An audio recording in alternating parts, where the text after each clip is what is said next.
Hola, buenos días, ¿qué tal? Día. ¿Cómo están?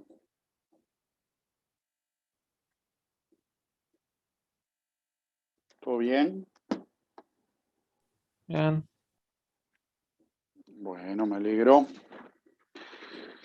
Bueno, les comento que hoy estoy solo, así que tenemos ¿qué les parece a ustedes como forma de trabajo? ¿Qué prefieren? ¿Nos quedamos acá todos juntos o prefieren que nos dividamos y yo me voy alternando? ¿Nos quedamos acá? Somos pocos, así que no es tan grave. Pero bueno, muy bien. Che, no hemos avanzado ni un poquito en la parte de comunicación, ¿no?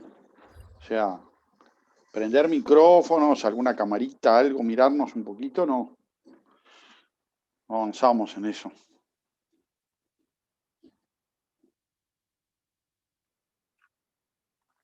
No, está bien, está bien. A mí me parece bien que lo apaguen y lo prendan cuando vayan a hablar, porque tenerlos todos prendidos al mismo Y yo sí tiempo lo no está. tengo prendido todo el rato, se escuchan los dos o tres perros que tengo alrededor. No. Yo no digo que lo tengan todo el tiempo prendido, digo que está bueno cuando charlamos, este, escuchar voces y ni les cuento ver una cara, eso yo ya lo tomo como algo, como ciencia ficción, me parecería ver. Porque ustedes no saben lo estresante que es estar charlando con alguien y no saben del otro lado si hay vida. Es complicado eso.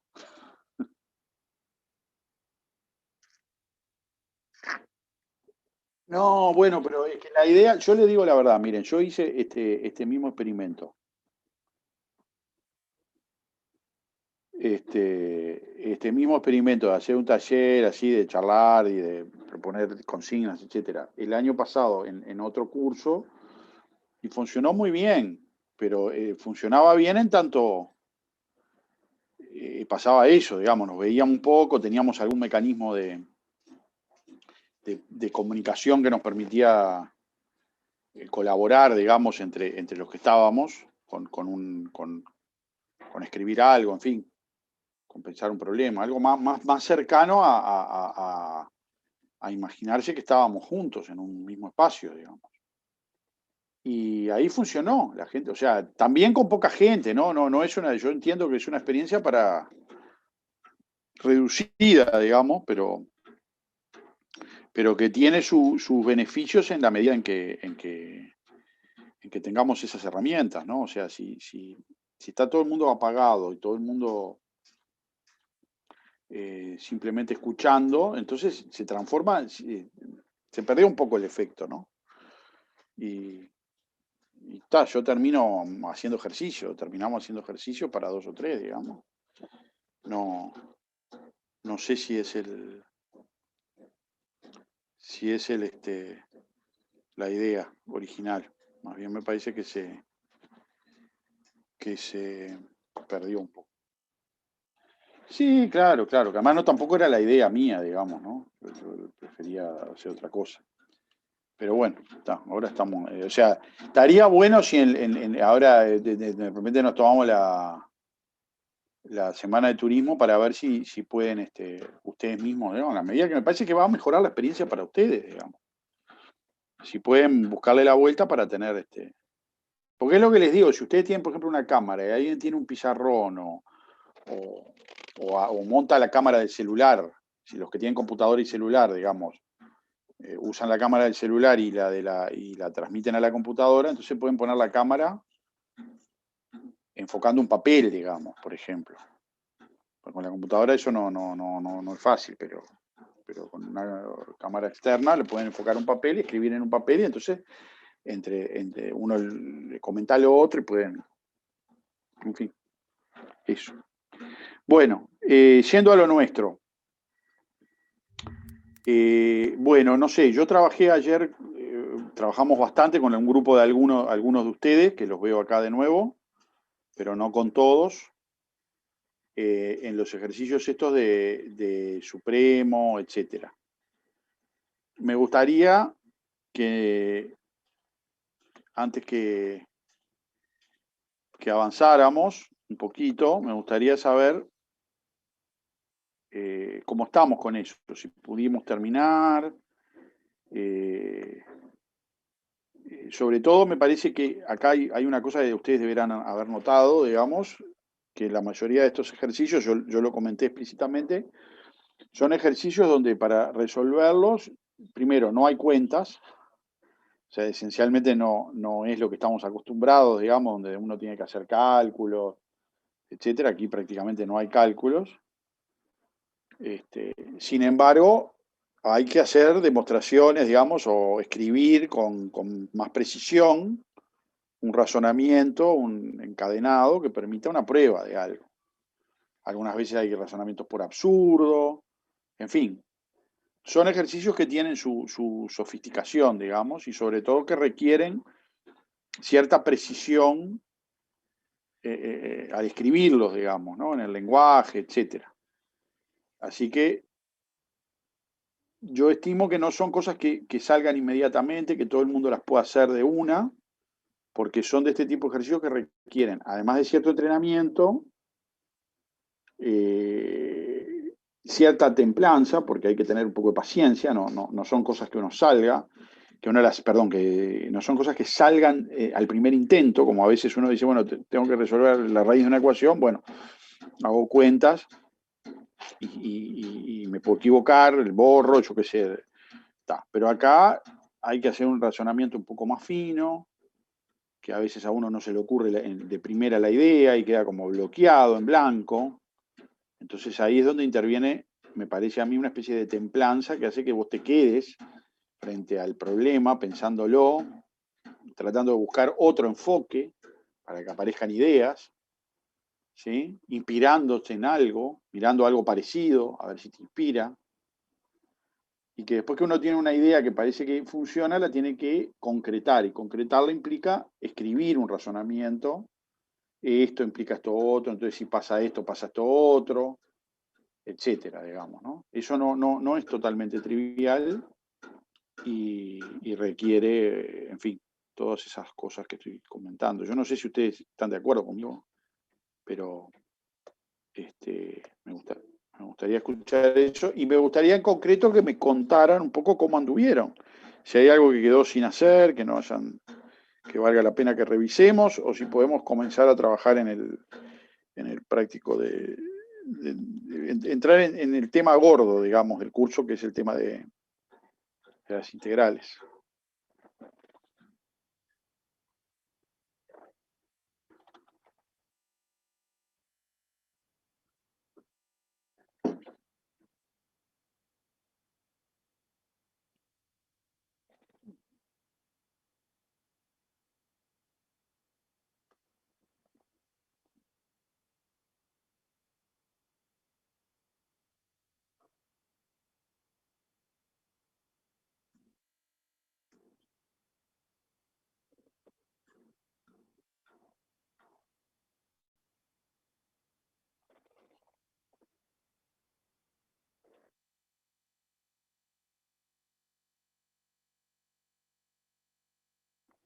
Uh-huh.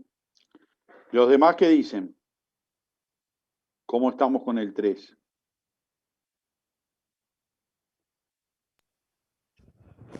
Las cosas en algún teórico de eso, pues estaba medio.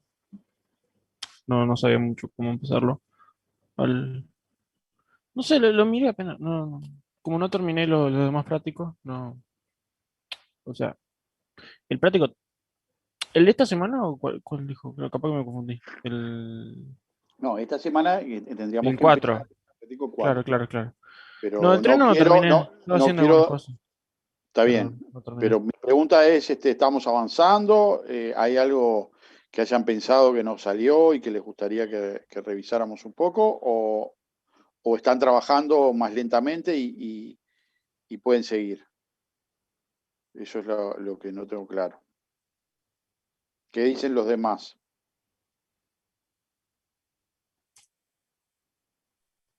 Yo el 3 en realidad voy bien, en lo que fui encontrando tipo dificultades, en realidad algunos ejercicios los terminamos resolviendo acá, así que no tuve mayor problema. Tipo, ahora ya estaría empezando el 4, así que está, por mi parte voy bien. Jerónimo, por ejemplo, ¿qué dice? Yo he resuelto varios y el que me quedó por hacer fue el 9 que lo arrancamos ayer, pero no lo pude resolver la parte que usted mandó para hacer acá. Ok.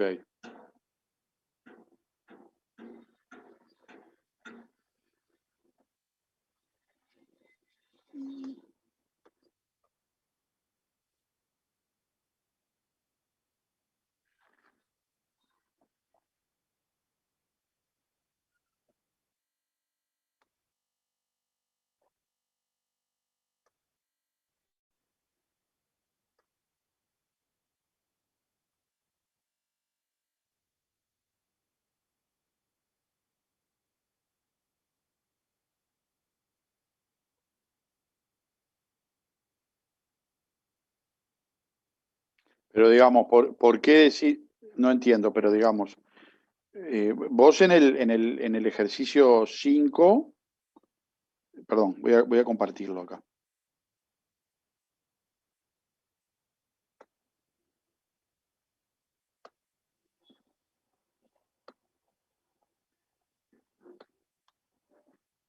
¿Lo están viendo?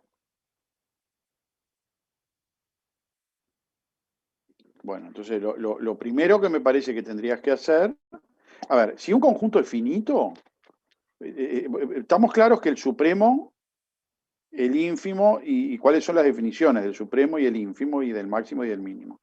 ¿Qué es el supremo? Es la menor de las cotas superiores. ¿Qué es el ínfimo? La mayor de las cotas superiores.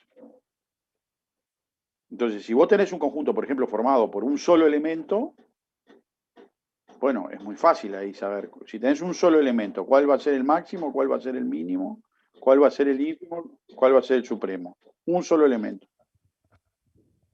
El 5 ya lo hicimos porque me suena que ya lo hicimos.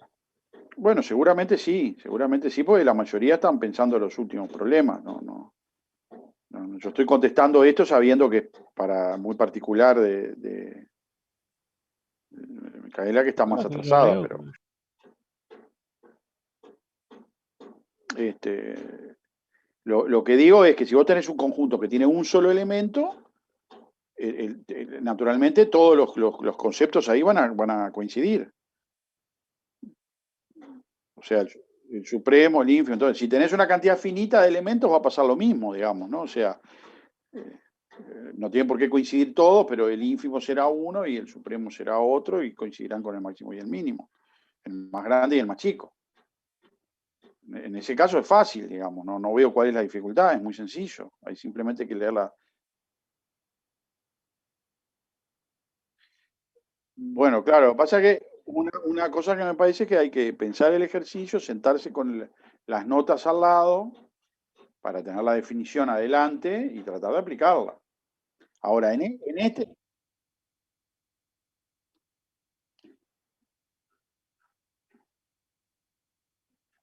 ahora, en este caso, ojo, que en este caso no es eso lo que pasa. No, claro, es un conjunto, tiene sus particularidades que uno enseguida se empieza a dar cuenta, pero entonces yo lo que sugiero es que uno trate de empezar a ver quiénes son los elementos de este conjunto. Entonces, uno le va dando valores a n, cuando n es 1. Entonces, ¿qué te queda acá? Si yo cambio n por 1, ¿qué me queda? Arriba me queda 4, abajo 2, más, y fíjate una cosa, que esto tiene una peculiaridad, ¿no? El menos 1 a la n tiene una peculiaridad.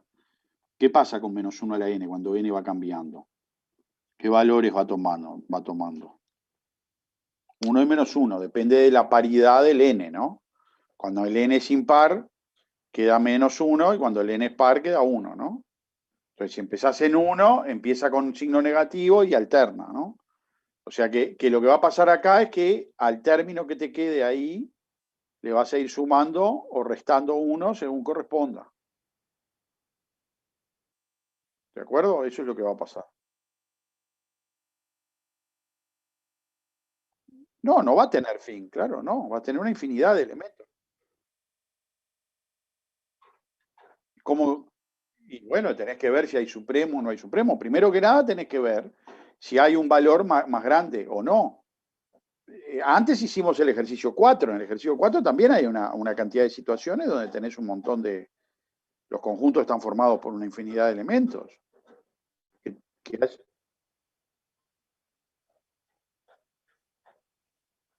Bueno, no importa quién te tocó, pero digamos, es el mismo tipo de problema. Es decir, es un problema donde vos tenés una infinidad de elementos. Entonces, lo primero que tenés que ver, para ver si hay supremo o no hay supremo, o ínfimo o no hay ínfimo, es ver si el conjunto es acotado. Hay conjuntos que son acotados y otros que no. Entonces, lo primero que tenés que tratar de identificar es si este conjunto es acotado. ¿Me explico? ¿Por qué no es acotado? Tenés que verlo. Pero infinito no quiere decir que no sea acotado. Infinito quiere decir que tiene una infinidad de elementos, pero los elementos pueden estar todos contenidos, por ejemplo, en un intervalo. Por ejemplo, el intervalo 0,1. El intervalo de números reales 0,1. Tiene una infinidad de elementos, pero es acotado. ¿Por qué es acotado? Porque ningún elemento del intervalo 0,1 ni es mayor ni menor que 0, ni mayor que 1. Entonces el 0 y el 1 son dos cotas. Y el 2 también es una cota superior y el -8 también es una cota inferior. ¿Me explico? Hay muchas cotas. Entonces vos lo primero que tenés que hacer es empezar a darle valores acá y ver qué pasa con esto. Si está comprendido entre cierto rango de valores o no. Puede que sí, puede que no, pero yo lo que digo es que antes de que yo te diga nada, tendrías que pensarlo un poco. Darle valores, mirarlo, tratar de entender cómo funciona. Ayer, por ejemplo, no sé en todos los grupos, pero nosotros trabajamos un rato en el ejercicio, en el 7, y en el 7 efectivamente también hay una situación donde vos tenés a este tipo de conjuntos que están indizados en los números naturales, a veces se los llama sucesiones. ¿Sí? ¿Por qué es una sucesión? Bueno, porque es una secuencia de números que está indizada, el índice que va haciendo cambiar los números, es un número natural. Acá, por ejemplo, está claro, ¿no? Que tenés acá un índice, y en el caso del ejercicio 7, está acá el índice. Entonces, cuando miramos la sucesión 1 sobre n, le vamos dando valor y nos damos cuenta, ¿no? Cuando n es 1, es 1. Cuando n es 2, es un medio. Después es un tercio. Después es un cuarto. Está entre 0 y 1, y eso fue un poco lo que fuimos probando. Y en realidad en esta sucesión, la idea, porque lo que tiene gracia es mirar, está claro que el supremo es 1, y también es un máximo, porque todos los números que vienen después son más chicos. Entonces, ahí no parecía muy... Ahora, lo que es interesante, que fue a lo que va este ejercicio, pero está acotado superior e inferiormente. Entonces, como el conjunto está acotado superior e inferiormente, seguro tiene supremo y seguro tiene ínfimo. El supremo es 1 y no tiene mucha gracia. Lo que tiene gracia es quién es el ínfimo. El ejercicio 7 está todo dedicado a tratar de probar que el ínfimo es 0. A pesar de que nunca la sucesión, nunca el conjunto toma el valor 0. El 0 no es parte del conjunto. Sin embargo, los valores se aproximan a 0 mucho. De hecho, pensando en la parte B del ejercicio 6, a la cual le dimos mucha importancia, si la aplicamos acá, lo que nos damos cuenta es que lo que va a pasar es esto, que si vos tomás cualquier entornito del 0, o sea, tomás cualquier número positivo, lo que te vas a encontrar es, por más chiquito que sea ese número, por ejemplo, podrías tomar un número muy chiquito, podrías tomar 1 sobre 100.000 millones. Bueno, hay un n suficientemente grande y vos te vas a pasar de los 100.000, del 1 sobre 100.000 millones, vas a caer acá. Va a haber un elemento de estos que va a estar acá, aunque este sea 1 sobre 100.000 millones. Si en vez de 1 sobre 100.000 millones te tomas un número más chico todavía, 1 sobre 100.000 millones de millones, Bueno, después de ese va a haber algún elemento del conjunto este, va a quedar, porque los elementos de la forma 1 sobre n se aproximan al ínfimo, al cero, tanto como uno quiera. Bueno, de eso va el ejercicio 7. Son una infinidad, ¿está? Pero cumplen eso. Así que yo les pido, por favor, porque esto lo vimos ya un par de veces, que presten mucha atención al 6b. Porque el ejercicio 6b da una caracterización del supremo, dice eso, ¿no? Básicamente, dice que el supremo y el ínfimo. Lo que digo para el supremo vale para el ínfimo, pero adaptando. Que cuando vos tenés el supremo de un conjunto, lo que podés ver es que si le sacás un cachito al supremo, acá en el medio, siempre hay un elemento del conjunto. O sea que vos el supremo lo aproximás por elementos del conjunto tanto como se quiera. Esa es la propiedad, es una caracterización del supremo y es una cosa muy importante. Entonces, mi sugerencia es que pienses en función de eso este ejercicio. ¿Está bien?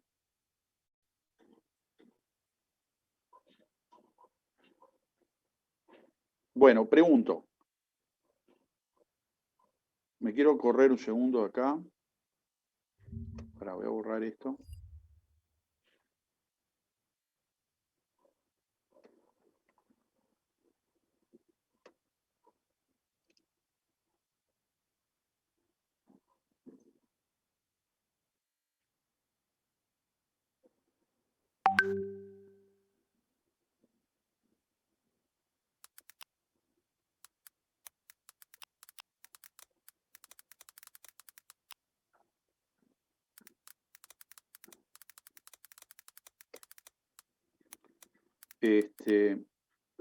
Y quería conversar un segundo, 2 palabras.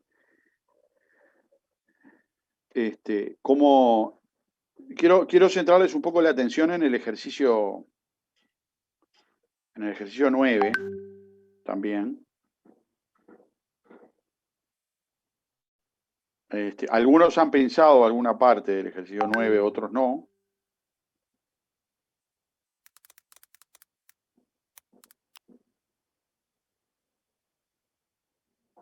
Y no sé, ¿les gustaría pensar un ratito esto?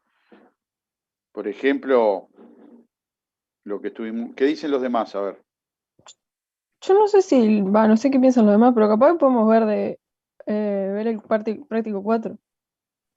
Que tal, que si alguno tiene duda del práctico 3 que pregunte, pero el ejercicio 9, ponele, creo que está en OpenFin o está en el EVA hecho, la solución. Ok. Bueno, entonces, ¿qué opinan? Pasamos a ver algo. Lo revisan ustedes esto y se... Yo no tengo problema. Sí,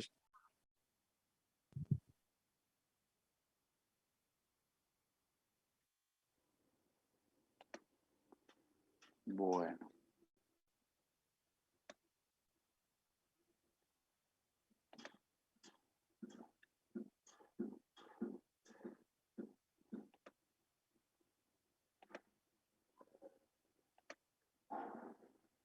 Ahí va.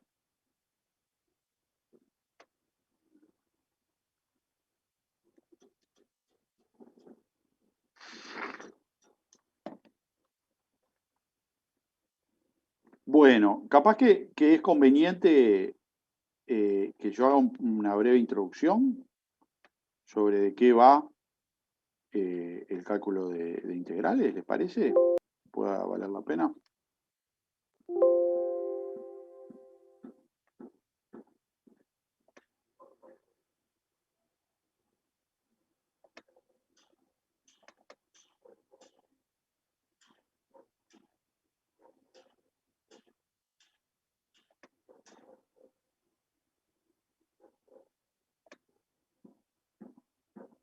Entonces, permítame acomodar un poquito acá. Mis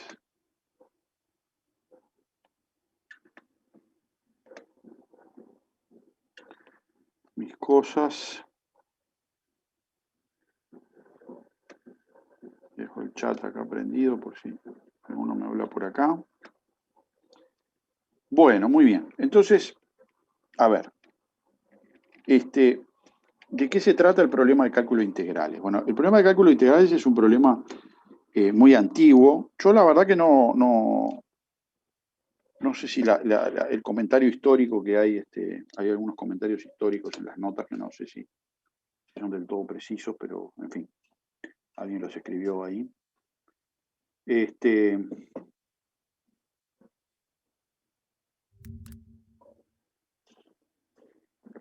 Pero tienen que ver con un problema que es muy antiguo, digamos. Es uno de los problemas primigenios, digamos, de la matemática, si ustedes quieren, uno de los primeros problemas que preocupó al hombre y que lo llevó a hacer a desarrollar como tecnología, digamos, para resolverlo, la matemática. Y es el problema del cálculo de áreas.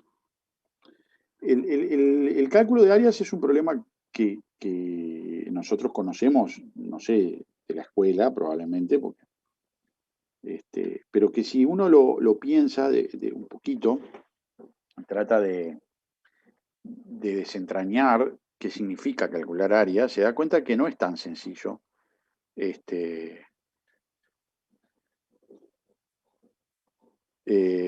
No es tan sencillo resolverlo, digamos.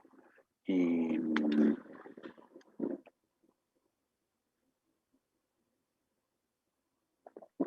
que no es tan sencillo resolverlo, ni siquiera definirlo con precisión. Pero en principio, el cálculo de áreas tiene que ver con lo siguiente, ¿no? Con tomar una región, una cierta región del plano. Pensemos en el plano, pensemos que el área es una medida que se toma de una región que es plana, que está contenida en el plano. Entonces uno toma una cierta región del plano, ¿sí? Y le asigna a la región un valor numérico, ¿sí? Que se va a llamar el área de la región. Entonces, en principio, uno dice, bueno, si la región es un rectángulo, entonces el valor que uno le asigna de área al rectángulo es sencillo, ¿sí? Porque uno simplemente dice, bueno, mido la longitud de cada lado y le voy a asignar como área el valor de A por B.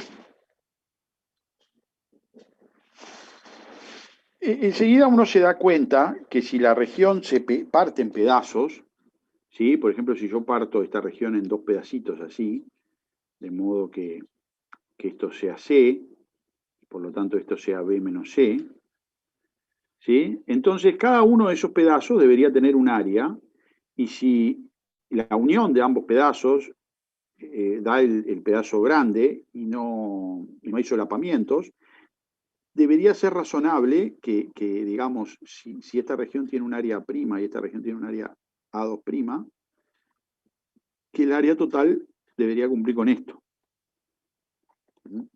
El área debería ser algo que cumpla con esa regla, digamos, ¿no? De que si dos regiones se juntan y forman una región más grande, el área de la región más grande debería ser la suma de las áreas, ¿no? Siempre y cuando, naturalmente, esa reunión se haga sin solapamientos, ¿no? Sin que haya intersecciones.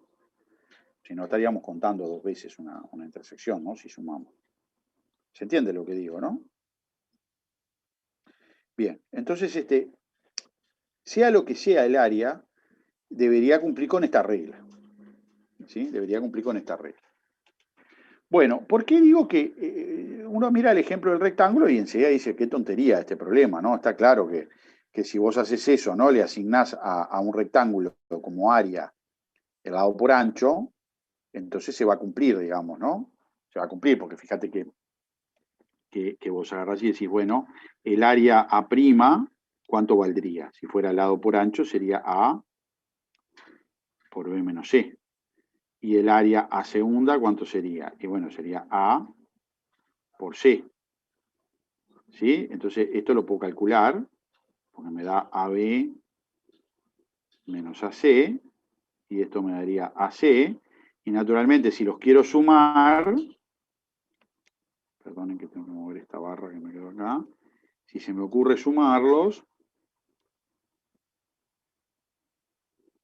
¿no? Porque habíamos dicho, ¿no? Si sumamos, ¿qué me tiene que dar esto? Me tiene que dar lo mismo que A. Y efectivamente es lo que pasa, ¿no? Si uno suma, esto se va con esto y el resultado es AB, que es justo lo que le habíamos asignado como valor de área al rectángulo grande. ¿Sí? Así que, por lo menos para rectángulos cumple esto, funciona. Bueno, uno enseguida puede extender esto a regiones que no sean rectángulos, por ejemplo, a triángulos. ¿Sí? Y si uno toma un triángulo, entonces hay una manera muy razonable de extender la noción de área al triángulo, que ustedes la conocen bien, ¿no? Aquí lo que hay que hacer es definir el área como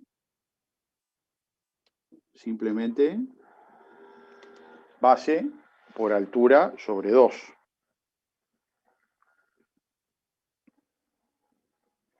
No voy a recordarles esto que lo conocen desde la escuela probablemente, pero está claro que simplemente se deduce de juntar dos triángulos, digamos, ¿no? Si uno junta dos triángulos, forma un rectángulo que tiene lado, altura y altura por base, digamos, y entonces enseguida se da cuenta que el área del triángulo es la mitad de eso, y por eso esa es la fórmula que parece razonable para el triángulo.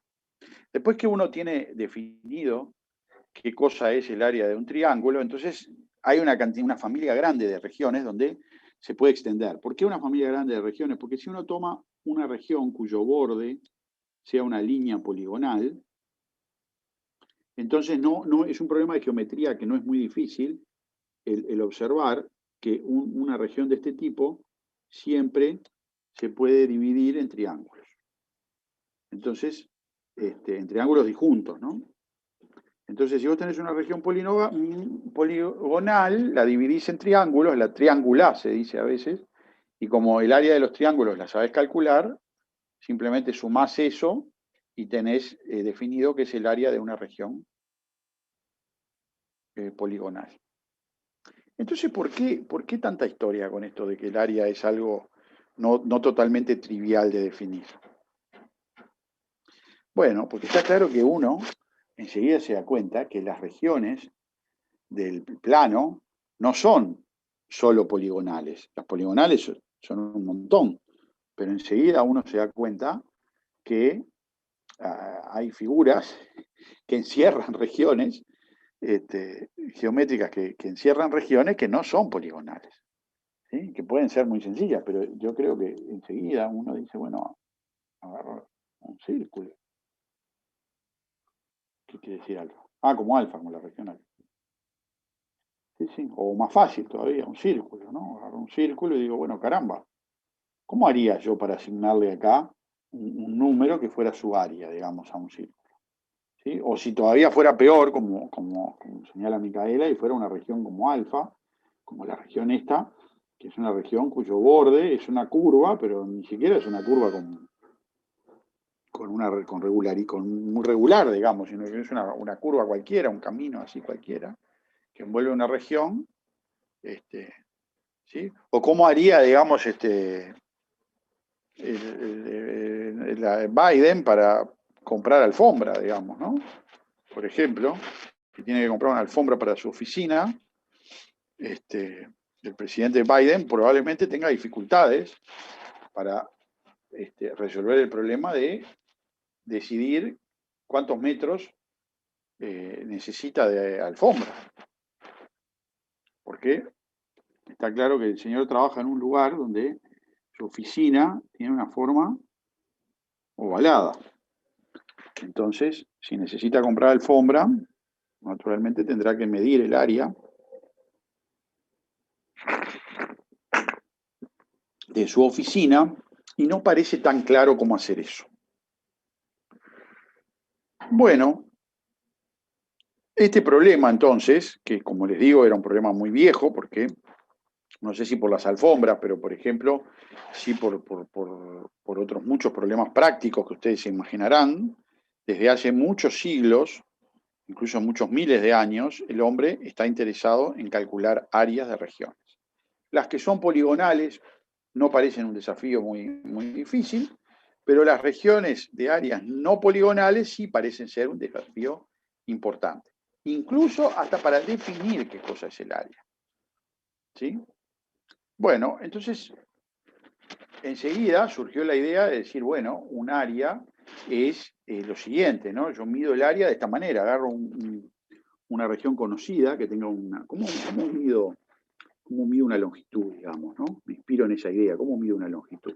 Bueno, la longitud se mide de esta manera, ¿no? Uno agarra un patrón, una unidad, ¿no? Un segmento que tenga una medida deseada, por ejemplo, 1 metro.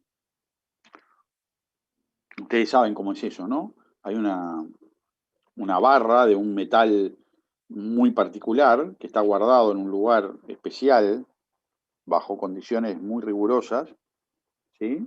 Para evitar que se contraiga, que cambie de forma, que cambie de tamaño, por eso se usa un metal muy indeleble, para que el tiempo no lo altere, ¿sí? Y esa barra se construyó con una medida prefijada a la que se le llamó 1 metro.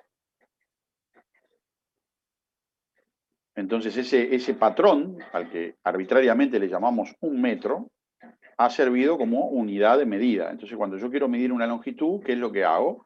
Bueno, agarro un segmento cualquiera y lo que hago es fijarme cuántas veces esto entra acá adentro. ¿Sí? Trato de ponerlo todas las veces que sea posible y cuando me sobra un cachito miro qué fracción de ese cachito está entrando ahí y esa es la manera de medir la longitud de algo, compararlo con una medida prefijada. ¿Se entiende esto? ¿Los demás qué dicen? Sí. Sí, se entiende. Sí, sí. Bueno, está bien. Entonces, claro, cuando uno lo que quiere es medir una longitud, utiliza un segmento, digamos, privilegiado para comparar. Pero cuando uno lo que quiere es medir un área, está claro que no es un segmento, digamos, lo que hay que utilizar como unidad o con lo que hay que comparar, digamos, sino que hay que utilizar otro tipo de objeto, digamos, ¿no? Entonces lo que se hace es, por ejemplo, mirar un cuadradito, ¿sí? Y decir, bueno, voy a tomar un cuadradito que sea la unidad de medida de área, ¿sí? Entonces lo que voy a hacer es, por ejemplo, ¿qué es lo que tiene que hacer Biden? Tiene que agarrar y medir cuántas veces este cuadradito, ¿sí? Que el cuadradito, no importa cuánto mida, ¿no? Hay que fijar uno y usar ese. Por ejemplo, si estuviera en Montevideo, seguramente uno utilizaría un cuadradito que fuera de lado 1 por 1, donde 1 sería 1 metro, por ejemplo, o 1 centímetro, o algo parecido. Pero si estás en Estados Unidos, probablemente utilices otro tipo de medida, porque ellos utilizan, por ejemplo, pies. No interesa mucho cuál es la unidad, ¿sí? Pero uno toma un cuadradito, ese cuadradito lo construye con un material para que no se altere con el paso del tiempo, ¿sí? Lo mantiene bien preservado y lo que hace es agarrar ese cuadradito y se lo lleva a la Casa Blanca y lo pone y mira cuántas veces entra ese cuadradito acá adentro. ¿Está bien? ¿Qué es lo que le va a pasar? ¿Qué es lo que le va a pasar?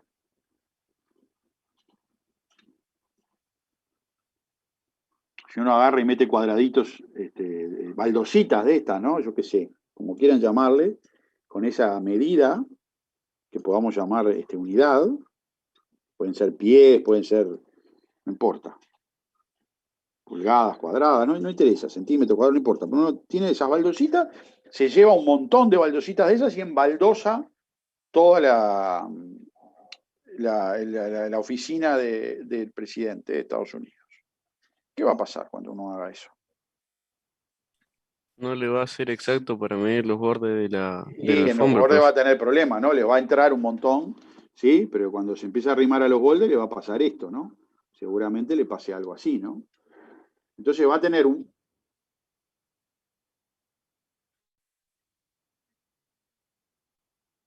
exhaustión.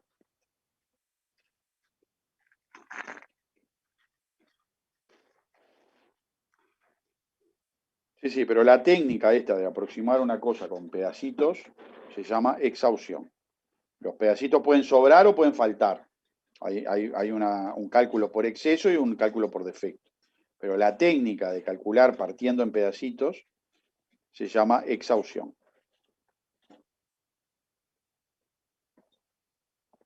Bueno, lo que va a pasar efectivamente es lo que ustedes dicen, ¿no? Que va a haber unos pedacitos que van a sobrar y otros pedacitos que van a faltar. Perdón, se me había perdido el lapicito. Entonces, cuando uno uno va a contar, ¿no? Cuántas baldosas exactas entran, y después va a tener un montón de baldosas que van a quedar sobrando un cachito, ¿no? ¿Sí? Va a haber un montón que entran exactas y otras que les va a sobrar un cachito. ¿Qué pueden hacer? Ahí.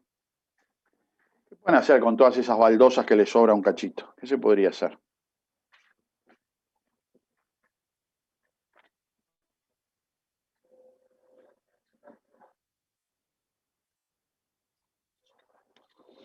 Bueno, ¿cómo?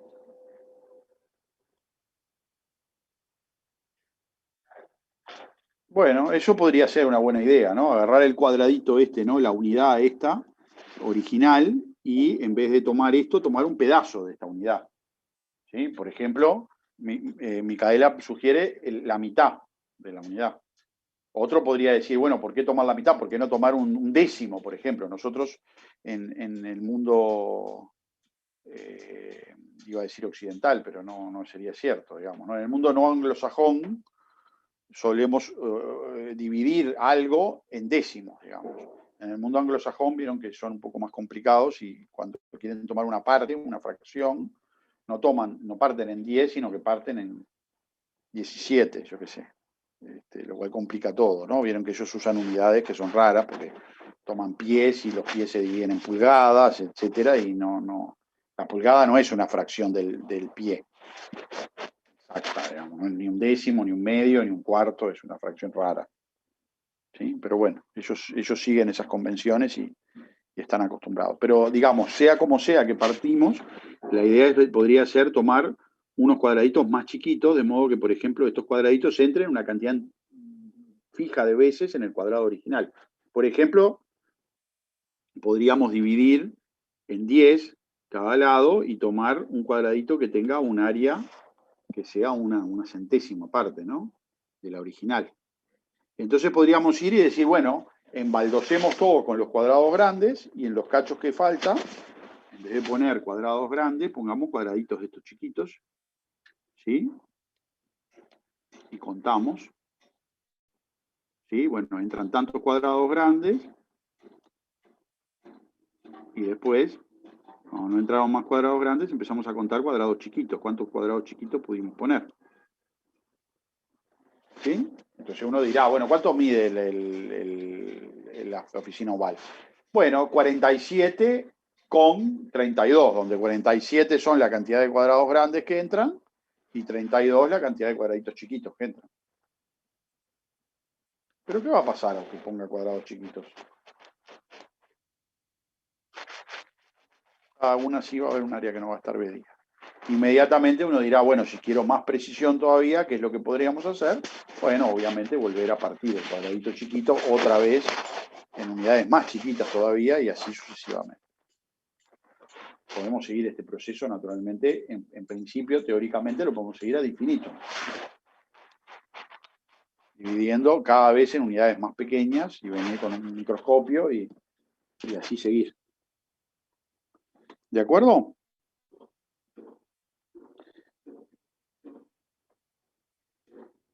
Bueno, esa es más o menos la idea del proceso que vamos a hacer de una manera más o menos formal para construir la integral. Pero más precisamente, la integral se refiere a lo siguiente. Supongamos que tenemos un intervalo, AB. Por un tiempo, vamos a suponer que A y B es un intervalo finito y cerrado de números reales. ¿De acuerdo? No es toda la recta, no es una semirrecta, no es un conjunto, es un intervalo cerrado de números reales. Entonces, consideremos una función definida ahí,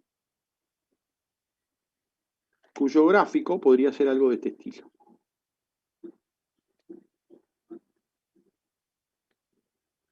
Déjame agrandar un poquito el dibujo.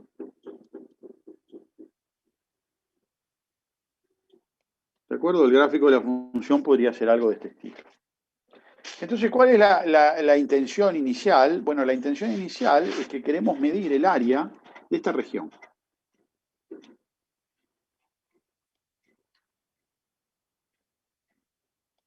¿Sí? A veces se lo llama la región comprendida entre los ejes y el gráfico de la función. Pero lo voy a hacer de una manera muy especial. ¿Sí? Esta área la voy a calcular, pero sin nada. ¿Qué quiere decir? En principio, el área es una medida, y como todas las medidas, es un número, en principio, positivo. Y que a las regiones se le asigna área, se le asigna un valor numérico positivo. Pero acá yo tengo una intención que es un poco más sofisticada, porque quiero hacer lo siguiente, quiero asignar a estas regiones, que son las regiones bajo el gráfico de una función, un signo. ¿Cómo voy a asignar el signo? De esta manera. Cuando el gráfico esté por encima del eje de las X, cuando la función sea positiva, a esta región le voy a asignar un área positiva.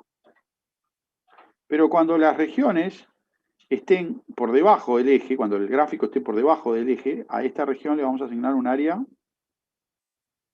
negativa. De modo tal que en total el área va a ser el balance entre esas dos cosas, la suma de esas dos cosas. Mayor negativo, sí, efectivamente. ¿Está bien? Esa es la intención. Bueno, al valor de esa área le vamos a llamar la integral. ¿Sí? Y lo vamos a escribir de esta manera. La integral entre a y b de una función es el área. En las notas dice área algebraica, le llama así. ¿Sí? Eso quiere decir área con signo de la región rayada. ¿De acuerdo? Este símbolo que se lee la integral entre a y b de la función f, en principio, para nosotros va a querer decir esto.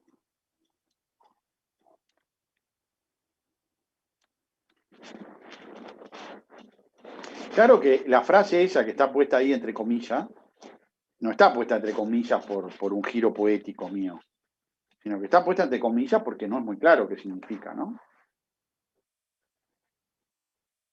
Hay una intención ahí, hay un sentimiento, digamos, pero no hay una definición formal de qué quiere decir el área de esa región, justamente porque esa región tiene un problema, ¿no? El problema que tiene es que su techo, que es el gráfico de la función, ¿no? Es una curva. Entonces nos pasa como a la oficina oval, digamos, ¿no? No es fácil, digamos, determinar a qué llamarle el área. Porque por más que agarremos y pongamos cuadraditos, está este problema de que a los cuadraditos hay que ponerle cuadraditos más chiquitos, y los más chiquitos, y eso podría no terminar nunca. ¿No? Además podría dar lugar a que la suma, ¿no? de cuadraditos más chiquitos, más cuadraditos más chiquititos, más cuadraditos más chiquititos, eso sería una suma con infinitos términos, todos positivos, capaz que eso no da nada. No termina dando un número, digamos. Está claro, ¿no? Que las áreas de los cuadraditos hay que irlas sumando, ¿no? Para obtener el área total. Vos, si tenés 50 cuadraditos, que todas tienen área positiva. Después tenés 30 cuadraditos, después tenés no sé cuánto, después tenés no sé cuánto, después tenés no sé cuánto, y nunca parás de agregar sumandos, todos son positivos, capaz que sumando cosas positivas terminás sin obtener un valor numérico, ¿no? Porque vas sumando y sumando y sumando y son todas cosas positivas, ¿no? Capaz que eso te da números, te da infinito, digamos, ¿no? No converge algo.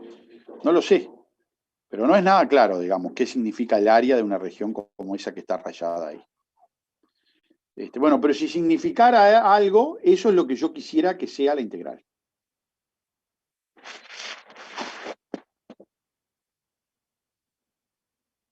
¿No? Uno, por ejemplo, está todo el tiempo, ¿no? Haciendo ese tipo de cálculos, ¿no? Por ejemplo, no sé, para decir un problema de actualidad triste, ¿no? Todos los días vemos nosotros el gráfico, un gráfico de barras, ¿no? Que tiene la cantidad de personas infectadas cada día por COVID.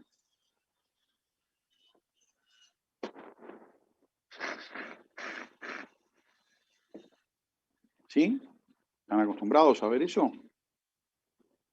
¿No? Lamentablemente es un gráfico que es medio así, ¿no? Que tuvo como una etapa acá así ahora, y ahora empezó a ser así, y ahora anda por allá arriba, ¿no? Ayer fue así. Así que bueno, uno podría pensar, digamos, que este es un proceso continuo, ¿no? Que uno tiene una curva ahí, ¿no? Que está mirando continuamente la cantidad de enfermos. ¿Y qué les parece que mediría el área? ¿Qué mediría el área? ¿Para qué valdría la pena calcular el área de esta región?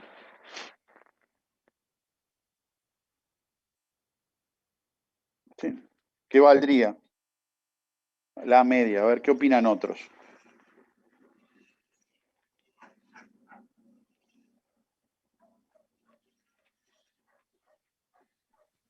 No, es No que piensen no en, sé para qué te a calcular el área.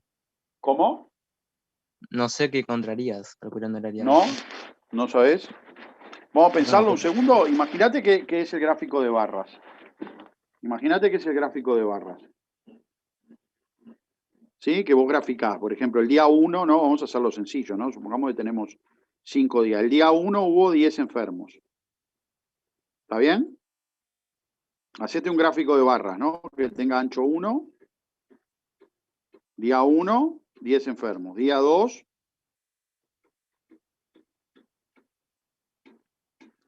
20 enfermos.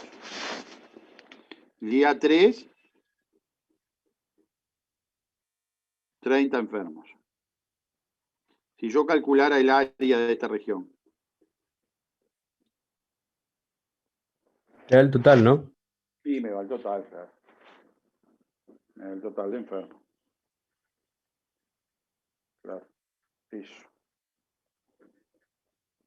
Sí, porque el área de cada rectángulo coincide con con la cantidad de enfermos que hay, ¿no? Entonces, si sumo las áreas de los rectángulos, lo que voy a obtener es la cantidad acumulada de enfermos. Así que, en principio, si uno tiene el gráfico continuo, digamos, de ese proceso, el área me da el acumulado en un cierto periodo, ¿no? Así que calcular el área, por ejemplo, es un problema interesante, bajo el gráfico de una función, es un problema interesante porque, por ejemplo, tiene efectos prácticos, ¿no? Está claro que depende de qué represente la función, cuál es el efecto práctico, pero digo, es un problema que tiene interés, no es que no es solamente un asunto teórico puramente, ¿no? Tiene interés. Calcular el área bajo el gráfico permite calcular la cantidad de casos acumulados. ¿De acuerdo? Si uno tiene la función que da la cantidad de casos diarios, ¿sí? Entonces, el área bajo el gráfico da la cantidad de casos acumulados. ¿Se entiende esto?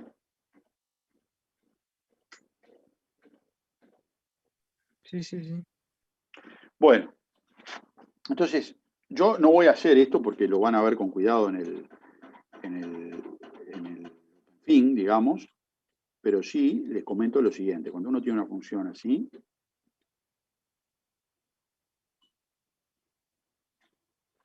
entonces, en principio, ¿cómo es la idea para calcular el área? Bueno, la idea se parece mucho a el proceso que hicimos hace un rato. Y la idea, en principio, funciona así.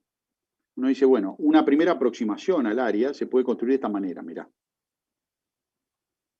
Suponete que este es el valor máximo de la función. Entonces uno dice, vamos a construir un rectángulo que sea así. Este rectángulo. Bueno, perdón que... Este rectángulo. ¿Está bien? ¿Qué pasa con este rectángulo? Bueno, tiene el rectángulo el área es base por altura. Y la altura habíamos dicho que era justo el valor máximo de la función. Bueno, ¿qué va a pasar con esto? Bueno, lo que va a pasar es que el área, vamos a suponer que el área se llama A, que el área va a ser menor o igual. Porque esto va a ser mayor o igual, perdón. El área va a ser... No, está bien, dije bien. El área es menor o igual que el área del rectángulo. Porque la región... No, puse este. Es que el área es menor o igual. ¿Qué dice ahí, Micaela? Miralo, dice que el área del rectángulo es mayor o igual que la... Bueno, ¿y qué podríamos hacer también? Podríamos mirar el mínimo, digamos, ¿no? Que por ejemplo estaría por acá, y uno podría mirar este rectángulo así rojo. ¿Y qué pasaría con este rectángulo rojo? Bueno, este rectángulo rojo ahora tendría como área base por altura, pero ahora la altura la tomamos el valor mínimo de la función. ¿Sí? ¿Y qué pasa con este rectángulo? Que es un rectángulo cuya área es más chica que el área bajo el gráfico, ¿no? Porque insisto que el área bajo el gráfico es toda esta, ¿no? Así que al rojo le falta y al violeta le sobra.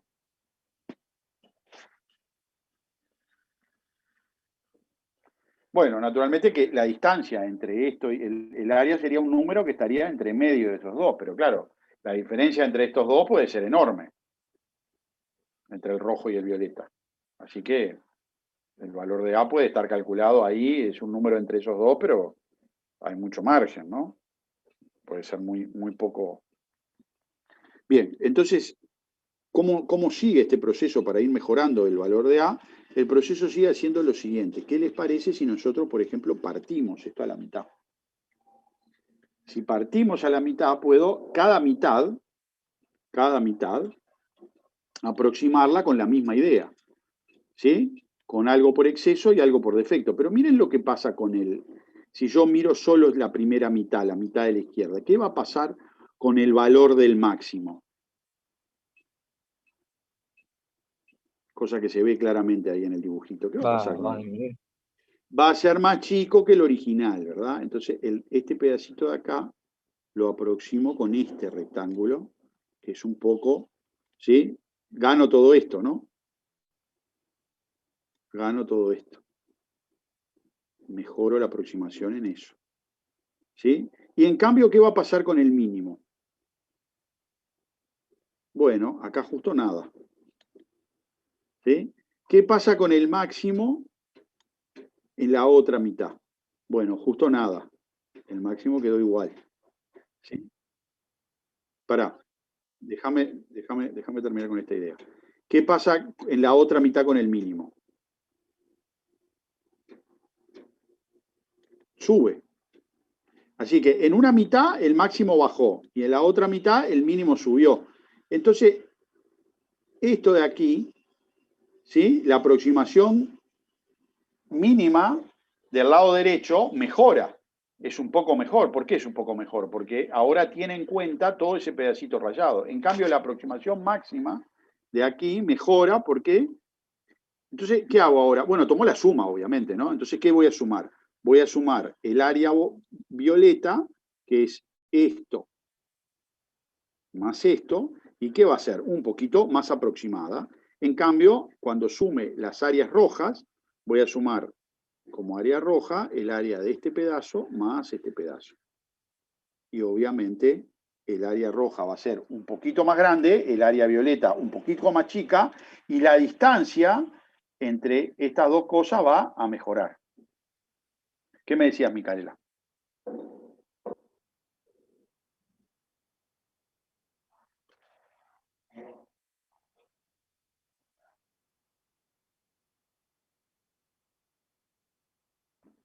No, no veo que estés pintando nada.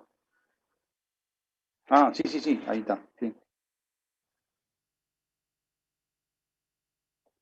No, ese lugar no, esos lugares no los calculamos. Lo que yo tengo son dos números. Uno que es un poco más y otro que es un poco menos. Y esos dos números se calculan sumando rectángulos. Yo calculo áreas de rectángulos y las sumo. Unos por exceso y otros por defecto. ¿Está bien? Y bueno, no, ninguna de las, no es nunca el área exacta. Yo calculo un área por exceso y otro por defecto. Y el área es un número que queda en el medio de esas dos.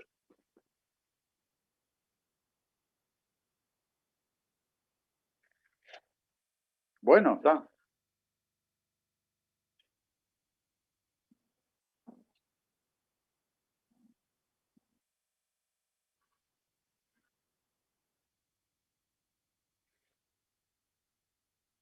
Y sí, y sí, y sí. Sí, claro. Pero-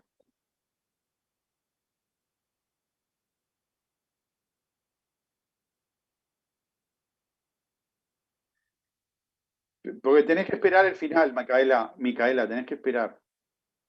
Que esperar que siga la historia, digamos.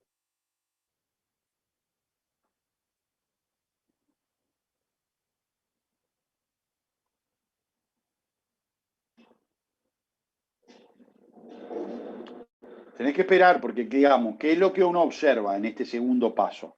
Lo que uno observa en este segundo paso es que el área que estamos buscando, ¿sí? El área que estamos buscando queda ahora encerrada entre dos áreas, digamos, ¿no? El área violeta y el área roja, ¿sí? Y el área roja. Ahora, ¿qué pasa con el área violeta y el área roja?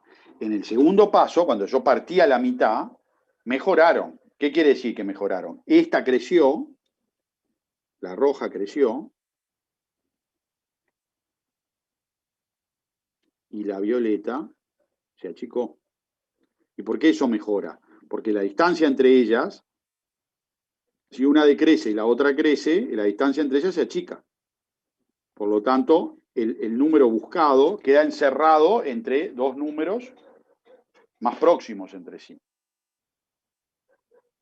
¿Cómo mejorar esto todavía más? Bueno, una manera de mejorar esto todavía más es volver a partir cada mitad en una nueva mitad.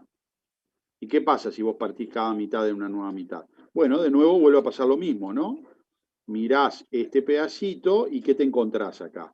Y bueno, cuando buscas el máximo, decís, bueno, el máximo está acá, ¿sí? Entonces mejoro un poquito y así sucesivamente. ¿Cuál es la gracia? La gracia es que las áreas por exceso van achicándose y las áreas por defecto van agrandándose. ¿Sí? Entonces, ¿qué es lo que uno obtiene? Obtiene toda una infinitum. Esto lo puede uno seguir ad infinitum. Lo puede seguir ad infinitum. Lo pueden seguir ad infinitum.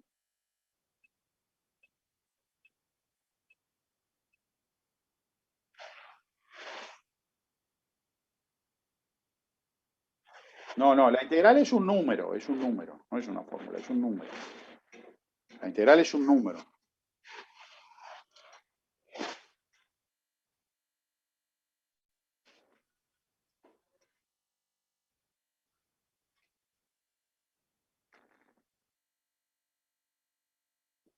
No, la integral es un número, no te lo presentan como una fórmula. La integral de una función, esto, es un número real. Yo estoy tratando de contar cómo se calcula, bueno, es un número que esperamos que represente el área. ¿El área de qué? El área que está encerrada bajo el gráfico de la función. Si esta es la f y este es el intervalo AB, es el área de esa región. El área con signo. Ya expliqué de qué manera se maneja el signo. Si la función es positiva, si el gráfico está por encima, será el área. Si el gráfico está por debajo, será menos el área. Y si el gráfico tiene cachos por arriba y por abajo, es la suma. ¿De acuerdo? Pero la integral es un número. Lo que estoy tratando de contarte es cómo se calcula ese número. ¿De acuerdo? Entonces, ese número es...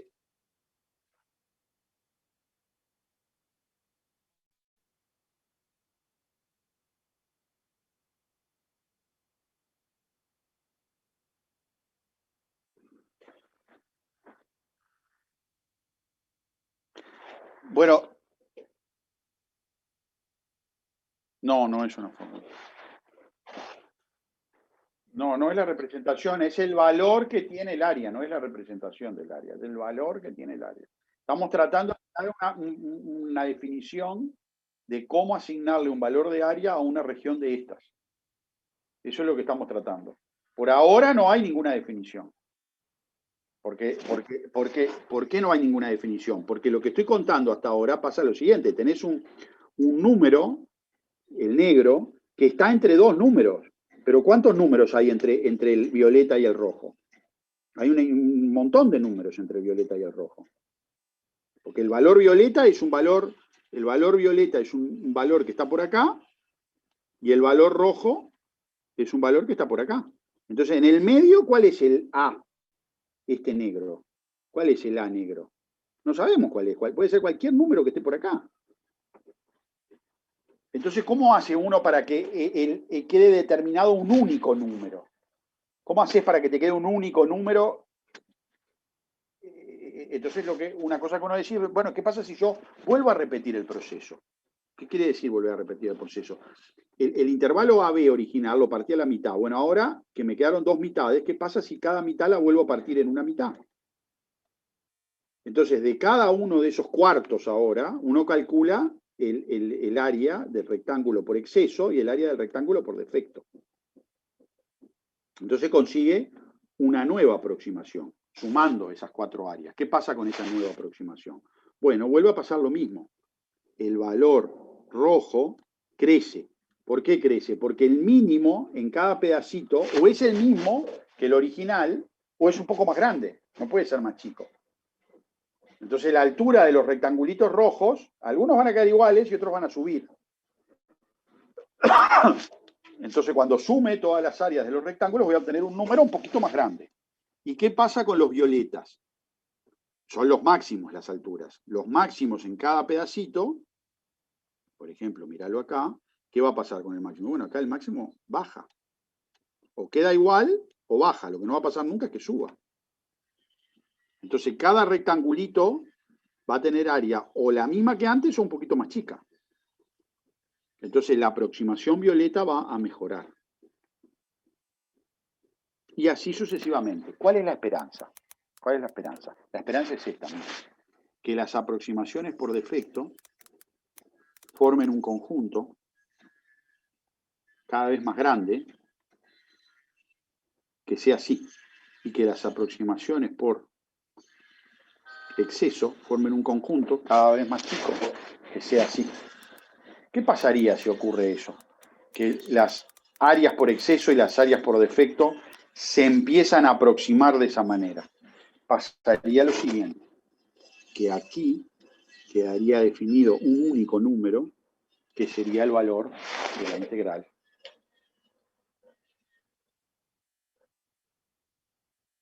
¿Entienden eso? ¿El resto? Sí. Esa es la idea. Esa es la idea. El proceso fino, cuidadoso de cómo se hace eso, lo van a ver ustedes con cuidado en el OpenFIG. No lo hice yo los detalles. Les conté la idea. ¿Cuál es la idea? La idea es esa, ¿sí? Ir tomando cada vez una partición más fina, ¿sí? Más chica y rectangulitos. ¿Qué va a pasar con esos rectangulitos? Unos les sobra y a otros les falta. Pero cuanto más afino el tamaño de la base, a los que les falta, les va a faltar menos. Y a los que les sobra, les va a sobrar menos. De modo que cuando sumo, las cantidades que se llaman la suma superior y la suma inferior, van a ser cada vez más pequeñas las superiores y más grandes las inferiores. ¿Sí? Lo que hay que probar, que es un proceso delicado, ¿sí? Es que las superiores y las inferiores se ubican de esta manera. O dicho de otra forma, que el supremo de las inferiores y el ínfimo de las superiores coinciden, son el mismo valor. Ese único valor es lo que vamos a llamar la integral. Ahora, capaz que la pregunta de Micaela tiene sentido, y el sentido es el siguiente. suponete que todo funciona y que efectivamente las sumas quedan ubicadas así como yo las dibujé, de esa manera tan conveniente, que dejan en el medio un único número. Espectacular. Queda definido que es el área, que es la integral. Ahora, ¿cómo se calcula? ¿Cómo se calcula? ¿Cómo hago en la práctica para calcularlo? Bueno, en principio hay dos caminos. El primero es tratar de copiar la definición, ir calculando áreas de rectangulitos, sumarlas y ver si uno puede darse cuenta a qué se aproximan esas áreas. Ese es un camino. Y es el camino al que invita el práctico 4. Pero va a desarrollarse otro camino inesperado, totalmente inesperado. ¿Cuál es el camino inesperado que va a desarrollarse a lo largo del curso? Que resulta que pasa lo siguiente.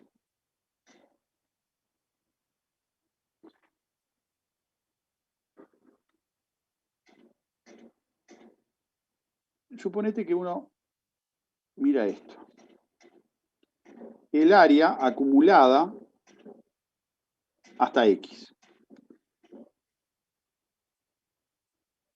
¿Está bien? El área acumulada hasta X. Está claro que si vos querés calcular el área entre A y B de F, lo que necesitas es conocer el valor de F en B. F grande en B. Pero definamos una nueva función F grande que se define así. Es el área acumulada hasta X. Bueno, ¿cuál es el camino inesperado que surge?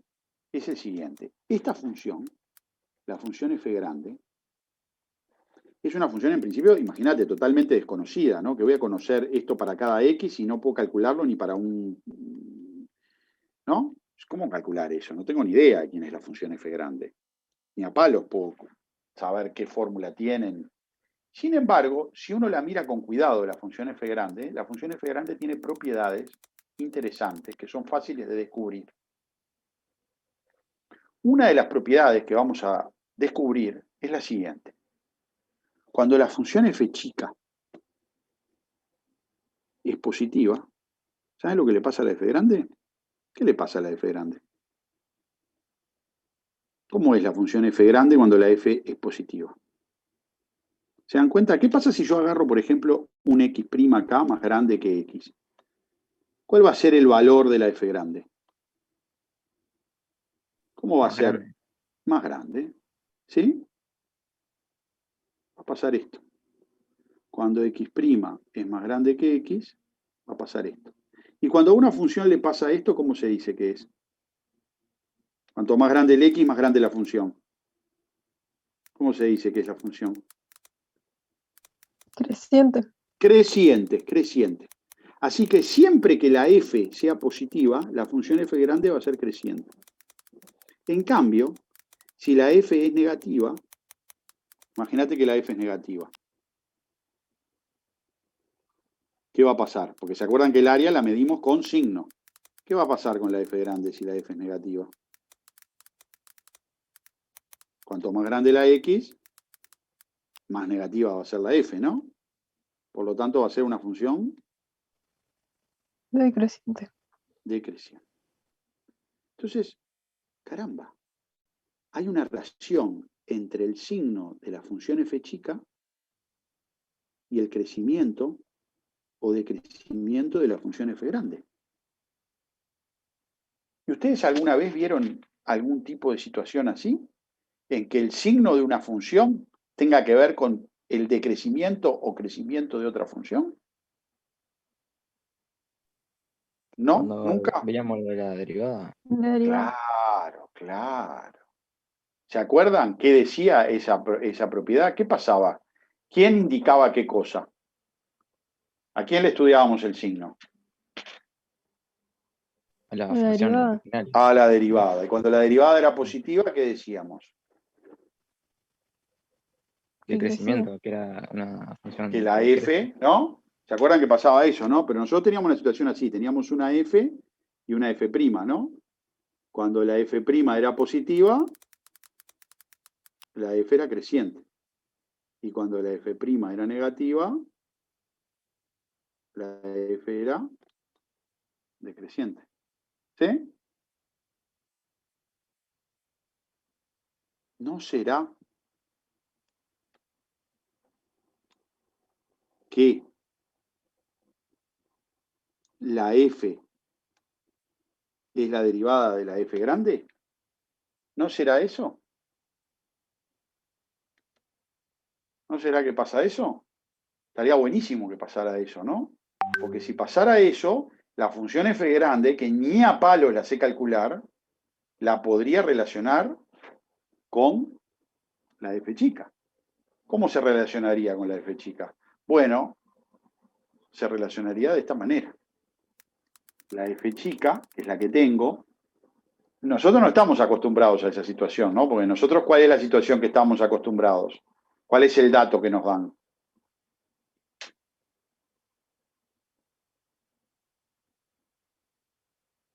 ¿Cuál es el dato que nos suelen dar?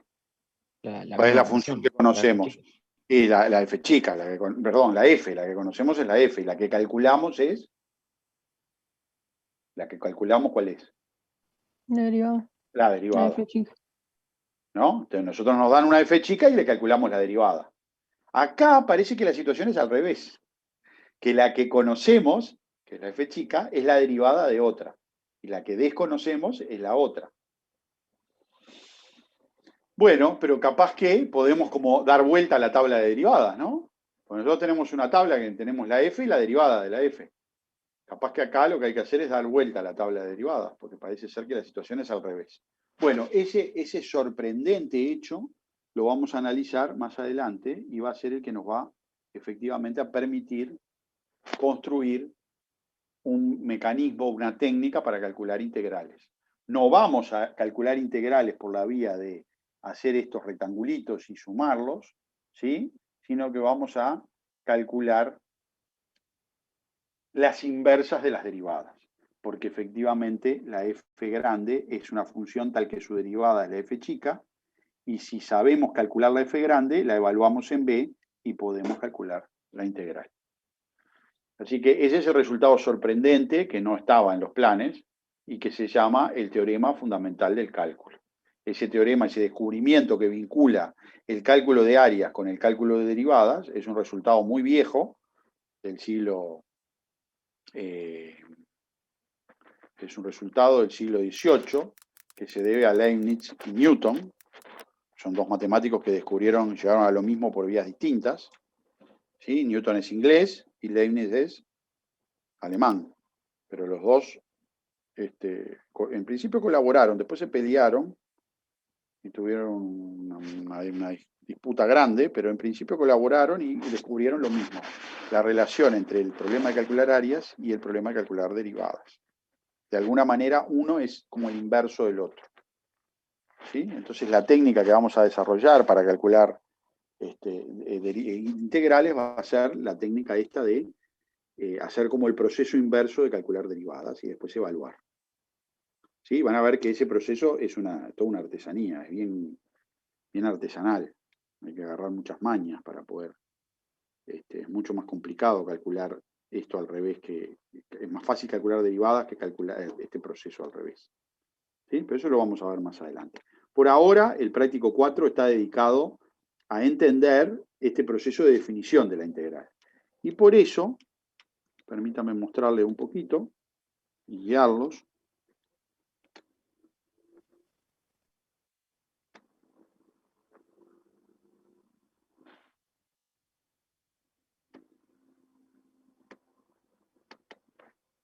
Miren, vamos a ver un poquito acá algunos de los ejercicios que aparecen. Entonces, miren, por ejemplo, los primeros ejercicios del práctico 4 están vinculados a la idea intuitiva de integral. Entonces, ¿qué es lo que dice? En esta sección trabajará con la idea intuitiva, donde la integral de la función f en el intervalo a b es el área con signo entre el gráfico, y entonces ahí se muestran algunos ejemplos, ¿no? Por ejemplo, acá tienen una función, ¿sí? Que está definida de esta manera. ¿Cómo es esta función entre 0 y 1?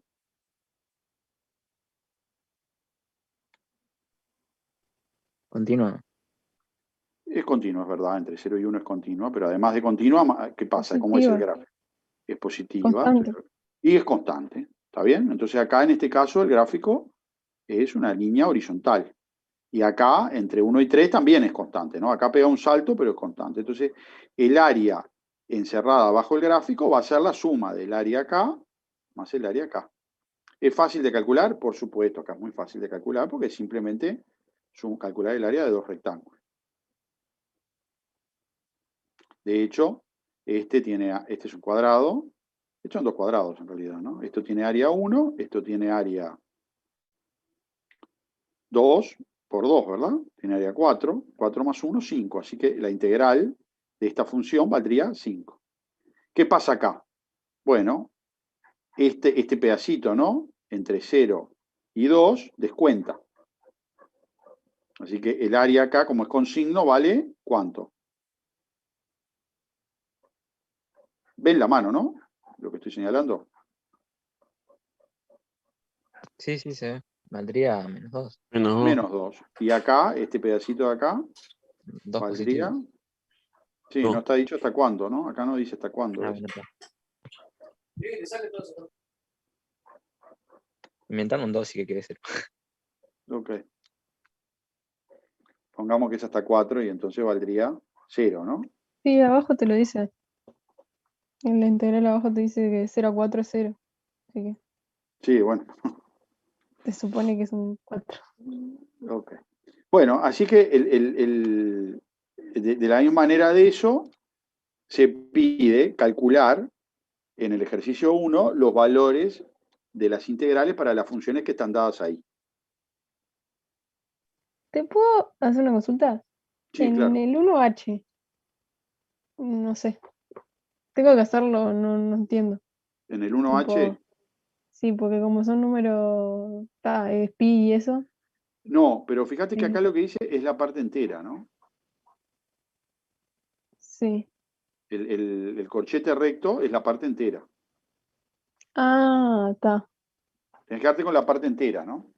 Es el menor entero. Fíjate que el seno siempre es un número que está entre menos 1 y 1. Sí, ¿Está? Es la parte entera. está. En los tres casos acá, E, F, G y H, el corchete que aparece quiere decir parte entera de. Está, ahí va. Por ejemplo, mirá, déjame mostrar esto, ¿no? Te lo muestro, el de seno te lo dejo para que lo pienses, pero te muestro el de x cuadrado.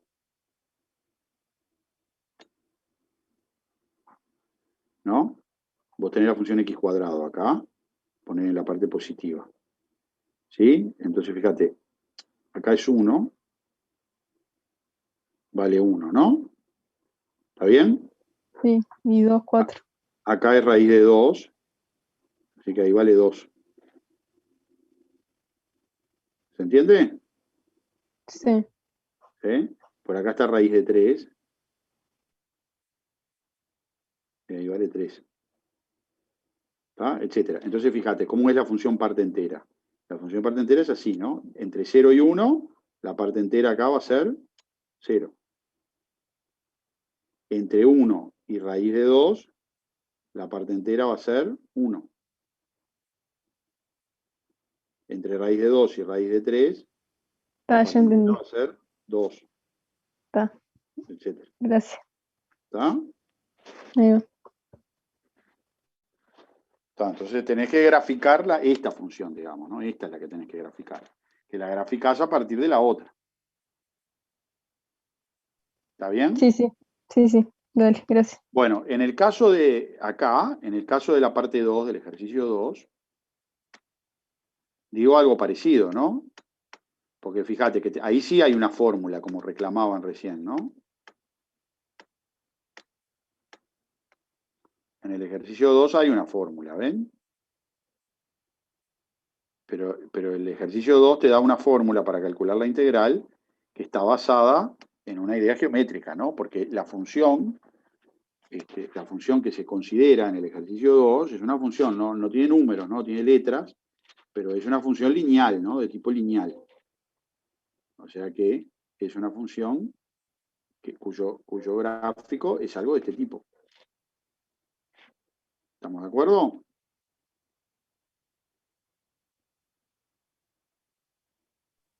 Sí, esa fin te va a quedar normal.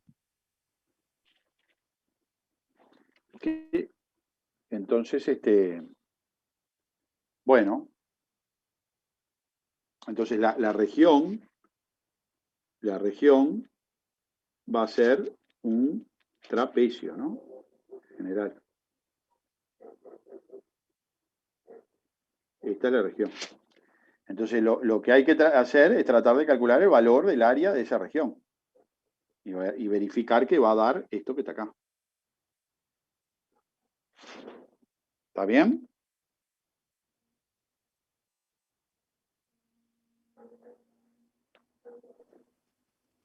Sí. Así que el ejercicio 2, en principio, funciona así, ¿no? Siempre acá está claro que la idea en estos ejercicios es simplemente entrenarse en calcular áreas de regiones sencillas. Estamos lejos del problema general, ¿no? Pero bueno. Y miren qué interesante, ¿no? En el ejercicio 4, por ejemplo, fíjense que en el ejercicio 4 aparece lo que yo les propuse.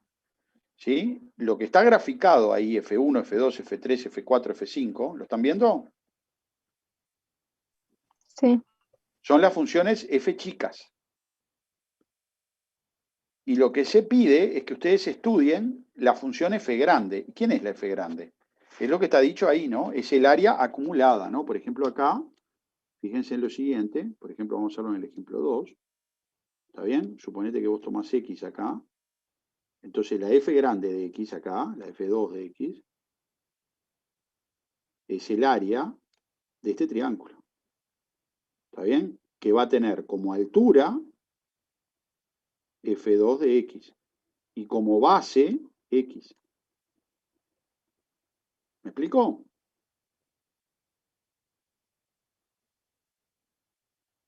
Ese es el valor de la F grande. ¿Sí? Va a ser X por F2 de X sobre 2. ¿Lo ven? Sí. Sí. Bueno, acá, en este ejercicio, hay que concentrarse mucho. ¿Sí? ¿Por qué hay que concentrarse mucho? Porque es muy importante que entiendan la diferencia entre la F grande y la F chica. Hay dos funciones acá involucradas.